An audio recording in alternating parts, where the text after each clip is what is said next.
You've been told your whole life that success requires sacrifice, hard work. It's proving yourself over and over again. So now, as a business founder, you've internalized this message completely. You believe that if you're not suffering, if it's not hard enough, if you're not exhausted and burnt out, then you don't deserve to be successful.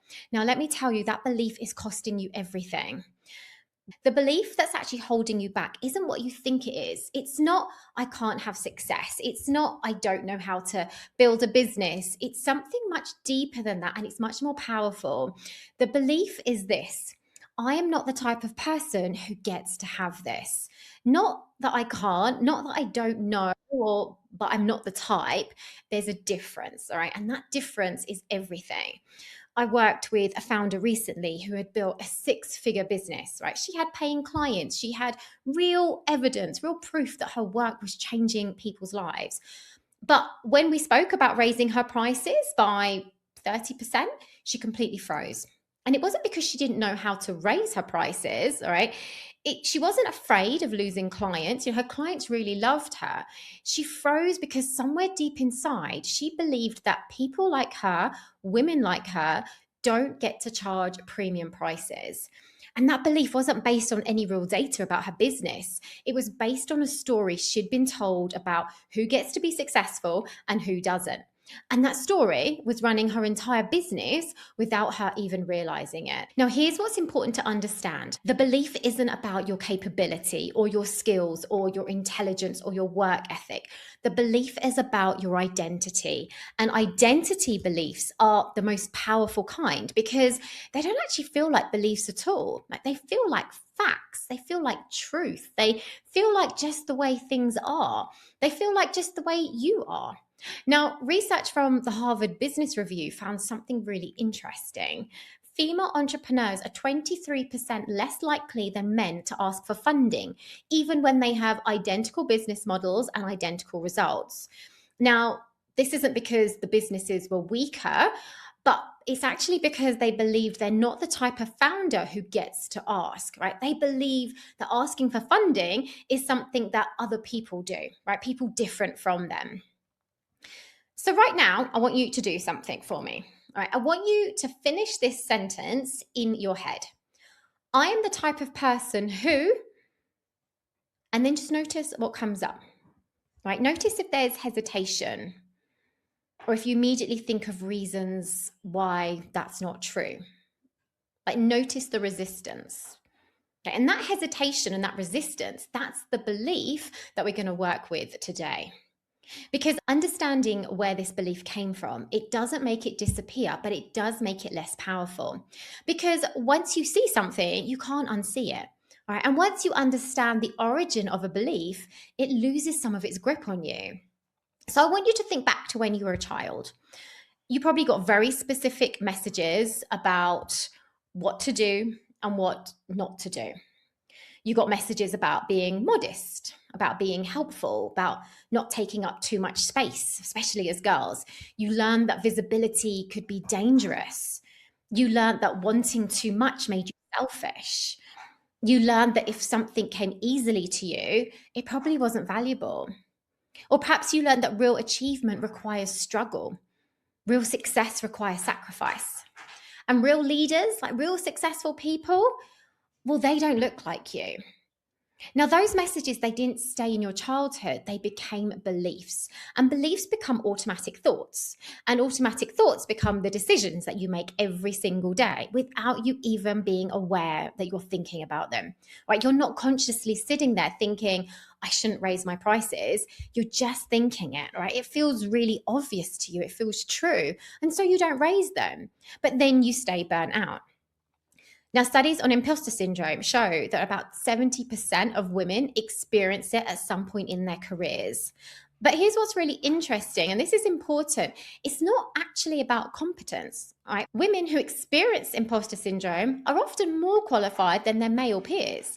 They have credentials, they have better results. The gap isn't in the ability.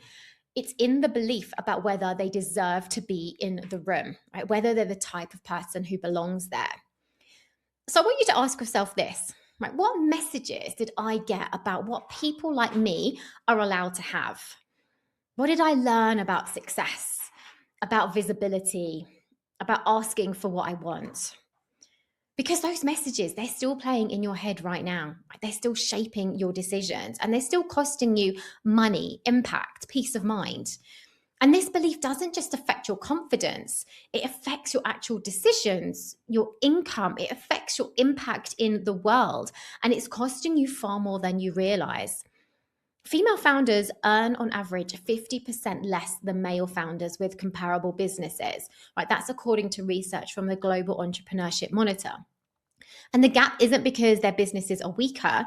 The gap isn't because they're less skilled or less hardworking. It's nothing to do with that. It exists because they price lower. They ask for less.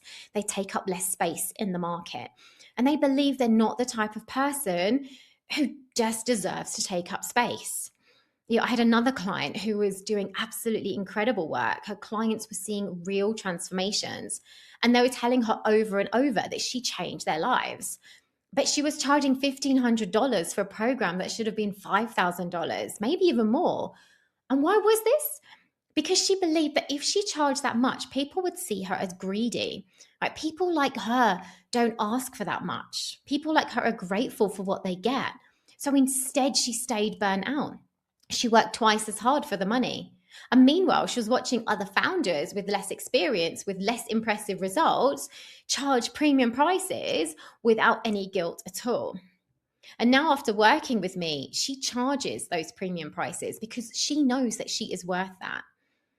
So when you believe you're not the type of person who deserves success, you self-sabotage. Right? You don't apply for the speaking opportunity. You don't post and go live on social media. You don't reach out to potential clients. You don't ask for that higher price. But every single time that you don't do those things, you collect more evidence that you're right, that you really aren't the type. That belief gets stronger, not weaker. The brain likes to look for evidence for what you tell it.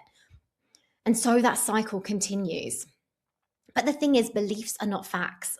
Right? They're just thoughts that you've been thinking for so long that they feel like truth.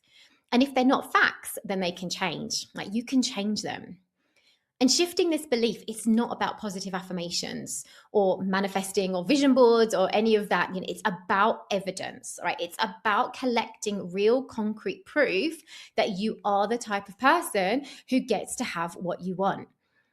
Your brain is a pattern matching machine, right? It's constantly looking for evidence that confirms what you already believe. So if you believe that you're not the type of founder who charges premium prices, your brain is going to filter out every successful founder who looks like you, right? It will only show you the ones who are different, the ones who don't apply to you. But if you start looking for evidence that you are that type of person, your brain is going to start finding it. It will start showing it to you.